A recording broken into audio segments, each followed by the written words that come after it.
My wife got another man's initials tattooed on her skin and called me insecure, so I left and watched her world crumble without me. My wife Molly and I had been together for 5 years, married for 3. I thought things were good, you know? We had the usual arguments like any couple, nothing crazy. But looking back now, I can see how stuff started to unravel. It all kicked off when we were engaged. Molly's always been into tattoos, which is fine. I don't have anything against them or the people who get them, I just didn't want one myself. It's not my thing. Anyway, at our engagement party, she came up to me all excited and said, "Babe, wouldn't it be awesome if we got matching tattoos to celebrate?" I kind of laughed it off at first, thinking she wasn't serious, but nope, she was dead serious. I told her, "Look, I don't mind if you get a tattoo. I'm just not interested in getting one myself." She seemed a little bummed, but didn't make a big deal out of it right then. I thought that was the end of it, like, yeah, she might bring it up here and there, but we're adults, right? She could do her thing, and I'd do mine. Then we got married. A few months after the wedding, she brought it up again, asking me about matching tattoos. At this point, I'd already said no, so I kind of reminded her of that, thinking she'd just drop it. But nope, every couple of months, like clockwork, she'd mention it. Each time it was more intense, like she was getting more and more upset that I wasn't on board with this whole tattoo thing. I got to be honest, it was getting super annoying. I told her the same thing every time. You can get a tattoo if you want, but I don't want one. Simple, right? Apparently not. She started acting like this was a relationship deal breaker or something, which made no sense to me. Anyway, fast forward a bit. Molly got promoted at her job. I was really proud of her for that. She worked hard and deserved it. She got transferred to a new office, a new team, and started talking about this one coworker of hers, Josh. According to her, Josh was this super cool guy with all these tattoos, and apparently he was giving her advice about what kind of ink to get. Listen, I didn't care that she was talking to a dude at work. I'm not that insecure or whatever, but the way she was bringing him up all the time? Yeah, that started to bug me. She'd never stop talking about Josh and his tattoos. I didn't say anything at first because I didn't want to be that guy, you know, the one who gets all paranoid just because his wife is talking to another dude. But deep down, I was like, something's off. Then one night, Molly hit me with this comment that totally caught me off guard. We were just chilling, and she looked at me and said, "Josh thinks you're not a real man because you're scared to get a tattoo." I'm sitting there like, what? Where the hell did that come from? I'd told her 100 times I'm not scared of getting a tattoo. I just don't want one. There's a difference, right? So I asked her, why would you throw that in my face? It sounds like Josh is trying to get in your pants, to be honest. And get this, she just went, "If the shoe fits." I was stunned. What does that even mean? Like, did she agree with him? Was she actually thinking I'm not a real man because I won't get some random tattoo? It just didn't make sense to me. We'd never had issues like this before, so I couldn't figure out why she was suddenly being so cruel about it. She stormed off to the bedroom and slammed the door, and I just sat there thinking, is this really happening? It felt like things were starting to go downhill fast, but I wasn't sure if it was just about the tattoo or if there was something more going on. The next couple of days were awkward as hell. Molly didn't talk to me at all. We were barely even in the same room together, and when we were, there was this weird tension. It was like she was mad at me, but for what? Because I didn't want a tattoo? That just didn't make sense. Then, a few days later, she told me she was going shopping after work. No big deal, she did that all the time, but when she came home, she had this look on her face, like she was waiting for me to ask her what was up. So I asked her, how was shopping? She just smiled and rolled up her sleeve to show me this brand new tattoo on her forearm. Now, let me tell you, I wasn't expecting that. It was 2 Chinese symbols. She told me they meant strength and independence. Listen, I don't speak Chinese, but even I knew something was off about it. Molly is white, she doesn't speak a word of Chinese. So I'm already thinking this whole thing is kind of weird, but what really got me was the initials underneath the symbols, JWT. I looked at her and said, what do the initials stand for? And that's when she paused. You know that feeling when you just know someone's about to say something that's going to piss you off? Yeah, that was me. She took a deep breath and said, "They're Josh's initials." I didn't even know how to respond at first. I was just sitting there like, You got another guy's initials tattooed on your arm? Seriously? Her explanation made it worse, if that's even possible. She said Josh had taken her to his tattoo artist, and he stayed with her the whole time, supporting her while she got the tattoo, so she wanted to honor their friendship by adding his initials. Like, what the actual hell? I told her flat out that it was disrespectful to have another dude's initials tattooed on her body, and she needed to get it removed. But she just flipped it around on me like I was the bad guy. She said I was trying to control her and that I was the one who said she could get a tattoo if she wanted. She even threw it back in my face that I refused to get matching tattoos with her, so she shared the experience with Josh instead.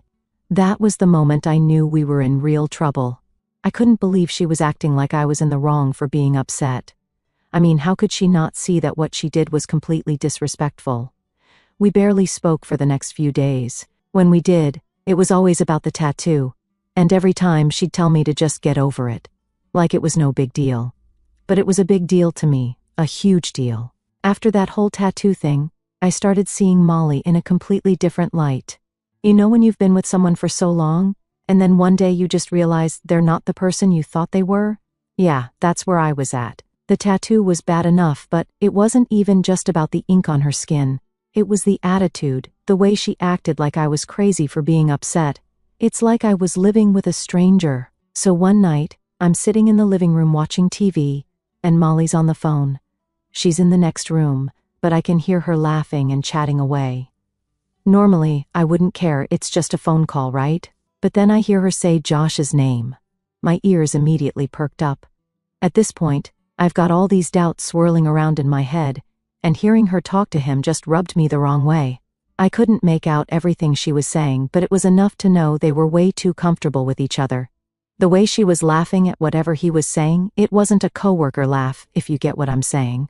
I started getting that sinking feeling in my gut, you know, when something's not right, but you can't put your finger on it yet? Yeah, that. When she finally got off the phone, I just flat out asked, "Why are you talking to Josh so much?" She gave me this look, like I was being the unreasonable one, and went, "He's my friend, Jake. What's the big deal?" I couldn't help it, I snapped back. "The big deal is that you're acting like he's more than a friend. You got his initials tattooed on your arm, for crying out loud." That was probably the wrong thing to say because she immediately went on the defensive. "You don't understand our friendship," she said. "Just because you're insecure doesn't mean I'm doing anything wrong." Insecure? That's what she was going to hit me with? I wasn't insecure, I was confused. I was trying to make sense of why my wife seemed more connected to some random dude at work than she was to me. But you can't argue with someone who's already made up their mind that you're the bad guy, so I just let it go for the moment, at least. The next couple of weeks were a blur. Molly and I were barely talking. It felt like we were just coexisting, living in the same space but not really living together, if that makes sense. I'd go to work, come home, and we'd barely say 2 words to each other. She was on her phone more and more, and I'm guessing she was texting Josh half the time. Every time I'd ask what she was doing, she'd get defensive, so I just stopped asking. One night, though, things took a turn. Molly came home late from work. She'd been doing that more often, always with some excuse about staying late or going out for drinks with coworkers. Normally, I wouldn't be suspicious of something like that, but given everything that had been going on, I couldn't help but feel like something was off. She walked in the door, and I could smell perfume on her. It wasn't hers. I knew what her perfume smelled like, and this wasn't it. So I asked her, "Where have you been?" She rolled her eyes at me, like I was being paranoid, and said, "I told you, I went out with some coworkers. You don't have to wait up for me every time." "Yeah, but you smell like someone else's perfume," I shot back. That got her attention. She looked caught off guard for a second, then quickly recovered. "Oh, that's probably just from one of the girls hugging me goodbye or something." I wanted to believe her, I really did, but something in my gut told me she wasn't telling the whole truth. I didn't want to start a huge fight though, so I let it go for the night. But the doubt? That didn't go anywhere. A few days later, things got even weirder. Molly was getting ready for work one morning, and I noticed she was spending way more time on her appearance than usual. Now, I'm not saying it's weird for someone to want to look good, but this was different. She was putting on makeup, doing her hair, picking out a nice outfit, stuff she normally didn't do for work. It was like she was going on a date or something. So I asked her, "Why are you getting all dressed up for work?" She laughed it off and said, "Can't a girl want to look good for herself? Sure, that's fair, but something still felt wrong." I didn't push it though. I didn't want to come off as controlling or whatever. But in the back of my mind I was already connecting the dots. Her coming home late, the phone calls with Josh, the perfume. It was all adding up to something I didn't want to admit yet. Then came the moment that confirmed everything. One evening, she told me she was going to a work event and wouldn't be home until late. I didn't think much of it at first, but later that night, I had this nagging feeling. You know when your gut just knows something's wrong? Yeah, that. So I decided to go for a drive and clear my head. As I'm driving around, I pass by this bar we used to go to sometimes, and guess what? There's Molly's car parked out front. I wasn't even looking for it, but there it was. My heart started racing. I pulled over, not really sure what I was going to do, but I couldn't just leave it alone. So I walked in, and there she was, sitting in a booth in the corner, laughing with Josh sitting next to her. They weren't just sitting across from each other, they were sitting next to each other, real close. She didn't see me at first, but when she did, her face went pale, like she'd been caught. I didn't cause a scene or anything. I just walked up, looked her dead in the eye and said, "Is this the work event, Molly?" She didn't even try to come up with an excuse. She just sat there, frozen, while Josh looked like he wanted to disappear. I didn't even give her a chance to respond. I just turned around and walked out. That was the moment I knew it was over. I wasn't going to sit around and pretend like nothing was happening anymore. She could have her tattoo and her friendship with Josh. I was done. Update 1. After I walked out of that bar and saw Molly sitting there with Josh, I was done. No more games, no more excuses. I went home and packed up my stuff. I didn't care if it was late or if I had to sleep somewhere else that night. I wasn't staying in the same house with her anymore. I didn't even want to look at her, let alone be in the same room. When Molly finally got home, it was like she already knew what was happening. She walked in and saw my bags by the door, and her face just dropped. She didn't even try to act surprised. She stood there for a second, like she was trying to come up with the right words, but nothing came out. Eventually, she just asked, "So, you're leaving?" I looked her right in the eyes and said, "Yeah, I'm leaving."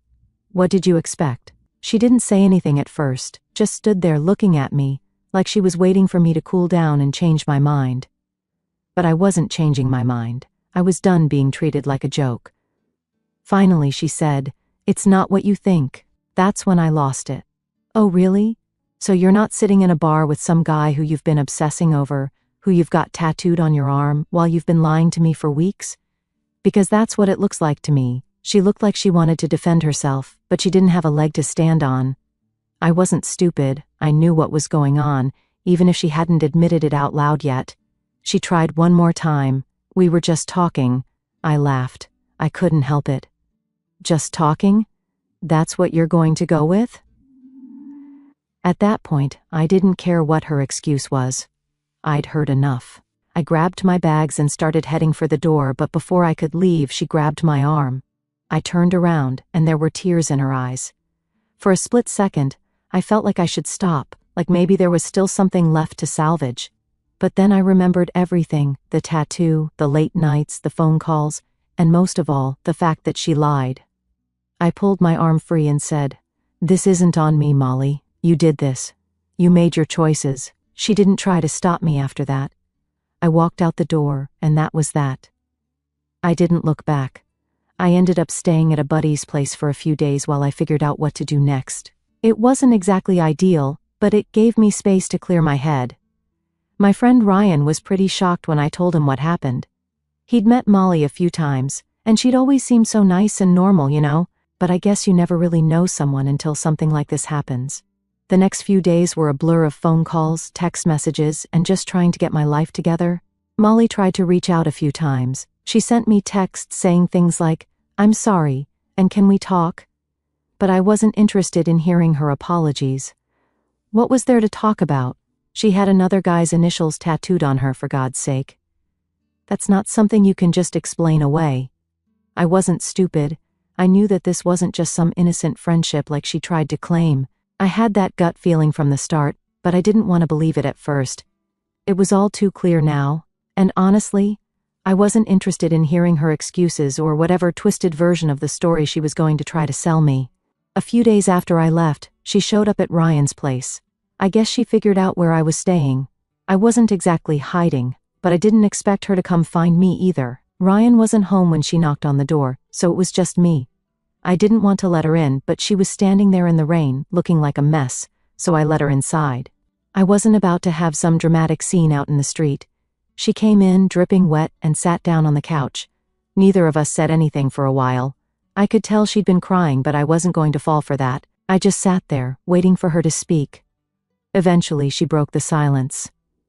"I messed up, Jake. I know I did. I didn't say anything. What was there to say? She already knew how I felt." She kept talking, though. "I never meant for it to get this far. I never meant to hurt you." I looked at her and just said, "But you did. You hurt me, and you didn't just hurt me once. You kept doing it. You lied to me over and over." She nodded, wiping at her eyes. "I know. I'm sorry. I don't even know why I did it. I was stupid." Now, maybe a few years ago I would have taken her words to heart. Maybe I would have forgiven her and tried to work things out. But after everything, I just couldn't. I wasn't the same guy who could just let this slide. I asked her, "Did you sleep with him?" There it was, the big question. The one I already knew the answer to, but I needed to hear her say it. She hesitated for a moment, then nodded. "Yeah, I did." Hearing her admit it didn't make me feel any better. If anything, it just made it all feel more real. There was no going back now, this was it. I stood up and walked over to the window, staring out at the rain. I didn't know what to say.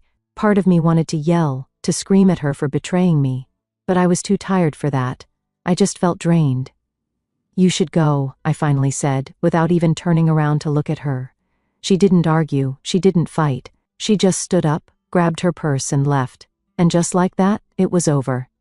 The divorce process after that was surprisingly quick. We didn't have kids or anything tying us together, so there wasn't much to fight about.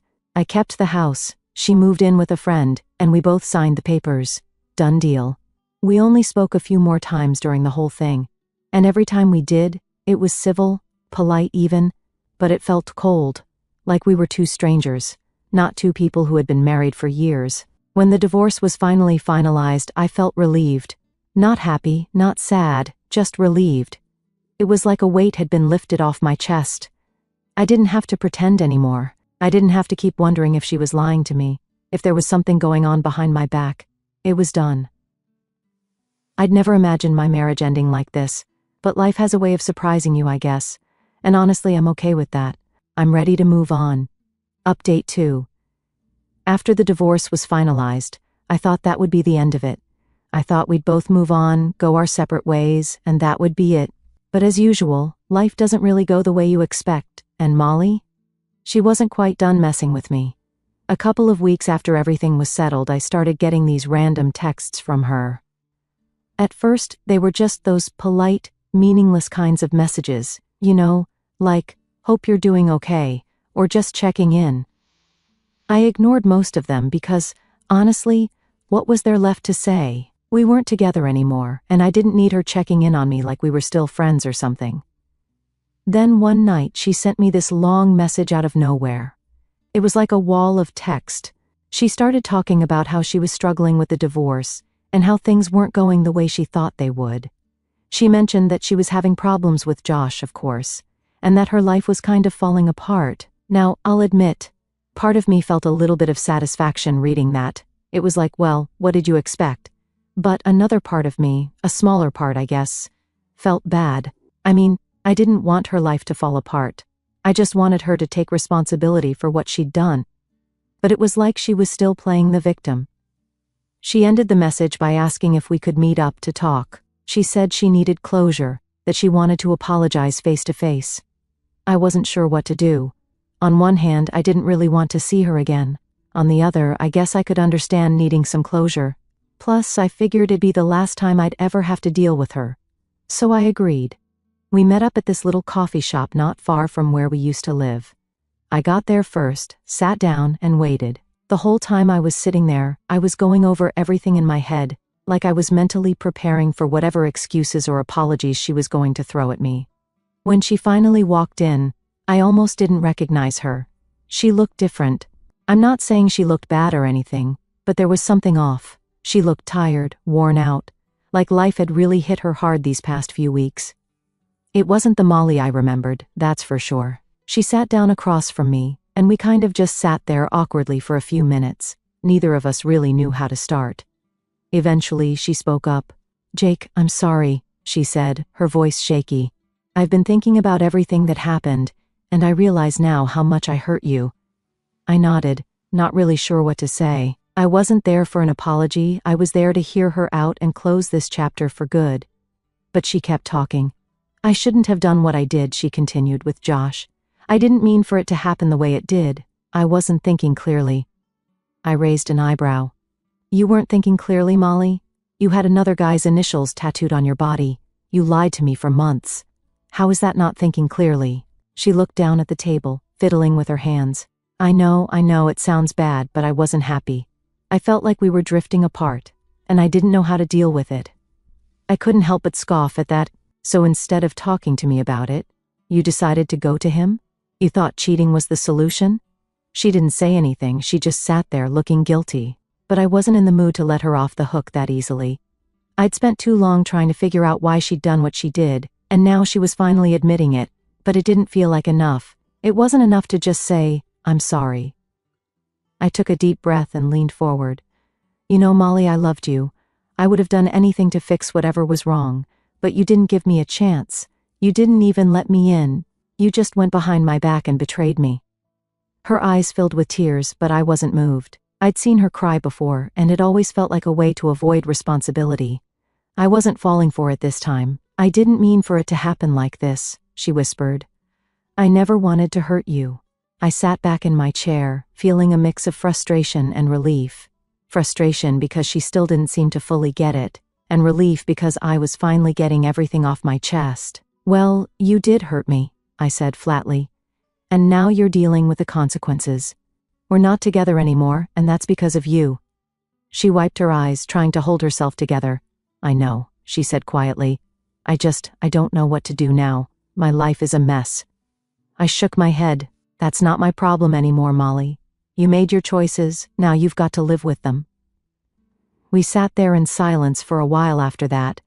I think she realized that there wasn't much more to say. She wasn't going to get some big reconciliation or closure. This was just the reality of what happened. She made her bed, and now she had to lie in it.